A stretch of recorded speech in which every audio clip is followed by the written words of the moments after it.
Yo, what's up? Si Juboy Jangaloid. Kamusta na po kayo? It's been a while, guys. Kamusta na? Ang huling content ko yata last year pa, 2023. It's been a while. Medyo busy-busy yan ng lolo nyo, guys. Daming ganap sa buhay. Para hindi na ako marunong magsalita sa camera. Nakakapanibago. Nakailan take pa ako bago lang maano to. Siguro, nakakaano na ako. Nakailang ulit na ako. Umpisa pa lang to, intro pa lang to. Mga nakalima na ako, di ba? Anyway, sa mga hindi pa ako nakakilala sa akin, I'm your host, Jangoloid. Ang channel ko po, Jangoloid TV channel sa YouTube, Facebook, and TikTok. Anong kumaga pa to, guys? Pero sana naman, sa mga hindi pa ako nagsusubscribe, at yun lang, marami pong salamat. Ang gusto kong pag-usapan ngayon, yung pares. Kasi yung pares, usong-uso ngayon ng pares. Dati hindi nga ako kumakain ng pares eh. Pero hindi pa ako pihikan, no? Kasi hindi pa ako aware sa pagkain ng pares. Pero nakain ko naman siya 2010. Alam ko, 2010 may parisa na. Akala ko dati yung pares, pare. Akala ko isa prank lang. Ay pala, talaga may pagkain ng pares. Kasi nung high school ako, nung college, hindi ko narinig yung pagkain na yan. Pero siguro, baka hindi lang ako aware kasi nga, di ba, kung ano lang yung nakasanayan ko, yun lang kasi yung kinakain ko. So, yun ang gusto natin na i-content ngayon. At tama-tama, guys, kasi, alam niyo ba, si Diwata, malapit lang sa amin yan, taga-Pasay ako eh. Oo, taga-Pasay ako, malapit lang si Diwata sa akin. At nasubaybayan ko yung konting buhay niya sa area namin. So, we have common friends kasi. Tama yung sinabi ni Diwata, hindi po siya gumagawa ng kwento. Totoo po yung story niya na natulog siya sa tulay, napaaway siya, di ba, yung mga kaibigan niya. So, ay nangyari sa kanya. Kasi nga, sobrang natutuwa kasi ako sa kanya. Talaga nag-boom siya. So, 10 minutes lang ako sa kanya. And, yun, kumakain kami sa kanya after ng pandemic. Siguro, mga ano to guys, 2020, 2021, mga ganon. First time kong kumain sa kanya. Kasi nga, meron yung common friend ko, although hindi naman sila close, wala pa akong sinasabing super close sila, pero nakikita ko kasi si Diwata, no, pag kumakain po kami doon, nakakausap niya yung si Diwata. Si Diwata naman, tahimik lang naman pag kami bibili lang naman. Isang Diwata lang natin yan dito. Mahal namin yan dito, taga-Pasay. Di ba? Marami nagmamahal sa kanya dito. At marami na-inspired yan. Pares niya, hindi pa gano'n, no? Nagtitinda siya ng soft drinks. Totoo yun. Yung sinasabi niya, nagtitinda siya ng soft drinks. Sigarilyo. Yung nawalan nga siya ng trabaho. Yun. Totoo yun. Nakita namin yun. Kasi nga, dumadaan kami, kumakain nga kami doon. So, sino bang hindi mag-aakala kay Diwata na sisikat siya ng ganun, di ba? Pero nung huli kong nakita sa kanya, para may something. Para may mangyayari sa kanyang maganda. Hindi man ako manghuhula, pero pag meron ako naramdaman, feeling ko, kasi nasabi ko to sa kaibigan, sa common friend namin, na sabi ko parang may iba kay Diwata, pero may something, may mangyayari sa kanyang maganda. Parang gano'n, hindi ko lang ma-vision kasi nga hindi naman ako Diyos, di ba? Parang meron akong magandang energy na nararamdaman sa kanya. So, ito na pala yun. Di ba? Ayun na pala yun. Di ba? Wow, congratulations. And congratulations, Diwata, sa bago mong restaurant. Soft opening, June 2, mag-open kayo. So, ang dami na nakita ko, pinanood ko, di ba? Ang dami na dadagdag, may spaghetti, overload, may hotdog overload ba? Ano kaya mangyayari na kasi first time ko lang makakakita ng gano'n, di ba? At makakakain in soon.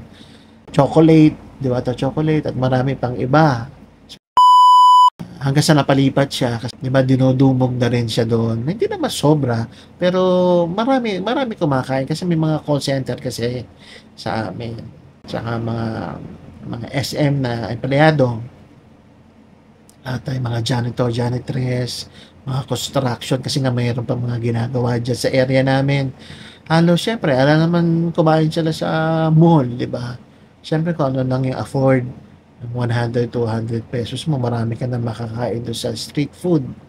Kumbaga, kung tawagin na gano'n. So, halos lahat doon kumakain niya. Marami siyang katabi no'n. Hindi lang naman siya nagtitinda no'n. Eh, naalala ko may paborito rin ako, fishball doon eh.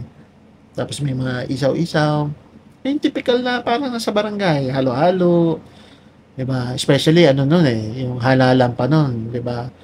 BBM eh, Lenny, lalo na no'n, sobrang dami nung kumakain no'n at that time. So nabalitaan ko nga nung napaalis siya, lumipat siya do'n malapit sa Senate, then napaalis ulit hanggang sa nag-boom na siya, na-discover siya ng Tikim.tv, alam ko Tikim.tv, correct me if I'm wrong. Then tapos binago niya yung style ng Paris Overload niya.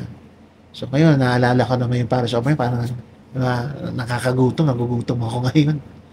Di ba? Sarap, ano, kaso wala kasi ako sa Pasay ngayon. So anyway, yun lang naman ang aking share ko. So sinabi ko lang ito, gusto ko lang patunayan yung sinabi ni Sister natin si Diwata, yung story ng buhay niya, very inspiring. At totoo po yun.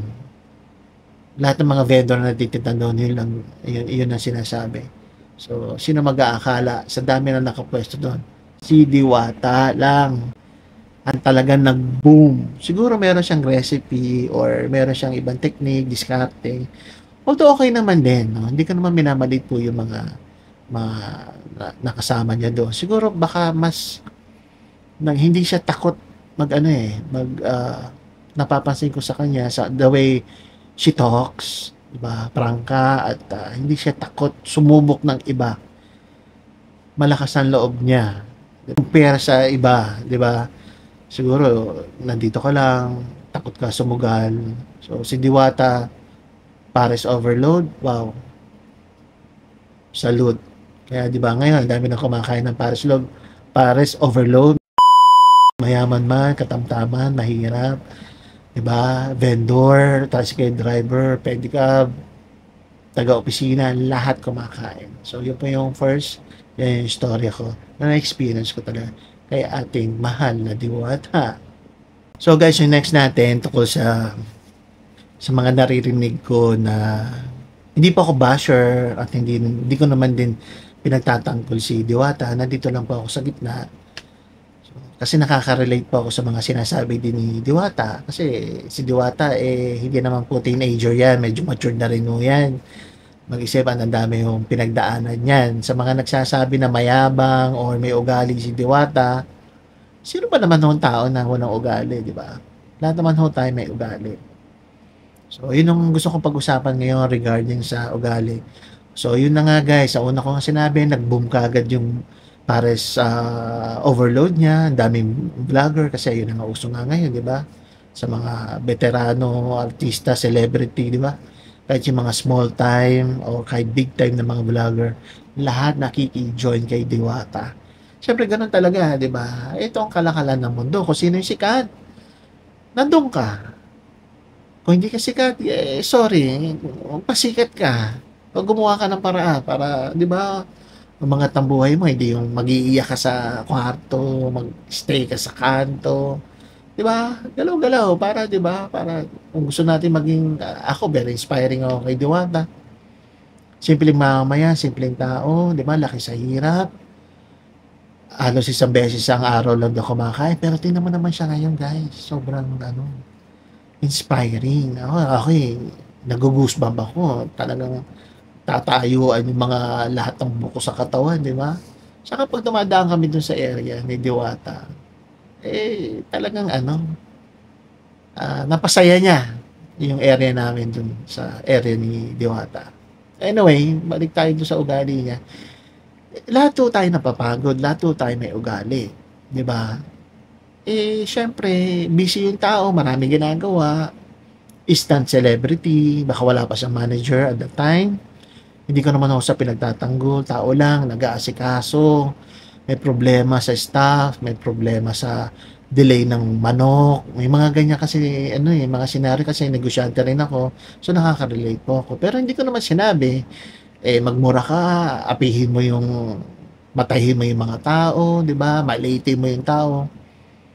Naiintindihan ko yun kasi siyempre Pilipino tayo, 'di ba? 'Di ba, ugali natin mapagbigay, mahinahon, 'di ba? Pero siyempre depende sa panahon ngayon parang ano na 'yan, depende na ho 'yan sa sitwasyon. Hindi naman puwedeng inaagrabyado ka na itatahimik ka lang. So, what I'm trying to say, tao lang si Diwata, naintindihan ko siya. Hindi ko naman din sinabi na tama yung ginawa niya, na magsusungit siya. Pero intindihin na lang ho natin, 'di ba? Hindi kasi nagpunta naman ako dun, eh. 'Di ba, na-experience kong kumain dun nung eto na, nung sumikat na siya, puwera pa yung dati na na hindi pa siya kilala, 'di ba? Hindi naman ho. Mukha lang siyang parang suplado or suplada pero 'pag kinausap mo naman, pagka may time kakausapin ka naman niya, 'di ba? So, hindi po totoo yung lumaki yung ulo niya, yumabang, et cetera. Siyempre 'pag negosyante ka, ako negosyante rin ako, maliit na negosyo kami, 'di ba? Siyempre hindi naman natin puwedeng sabihin lahat ng problema o nangyayari sa buhay ko, mga personal or yung nangyayari sa staff ko, sa kusina ko, eh, sasabihin ko. Kaya siguro gano'n.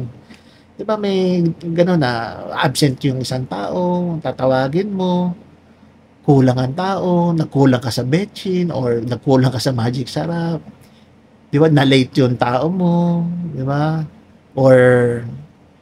Or na-delay yung soft drinks, walang tubig, ta's may tumatawag pang, guesting, 'di ba?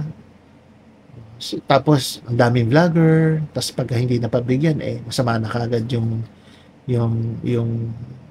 kababayan natin, mga na hindi napagbigyan. Pero hindi ko naman sinabing, 'di ba, tama yung nangyari, no?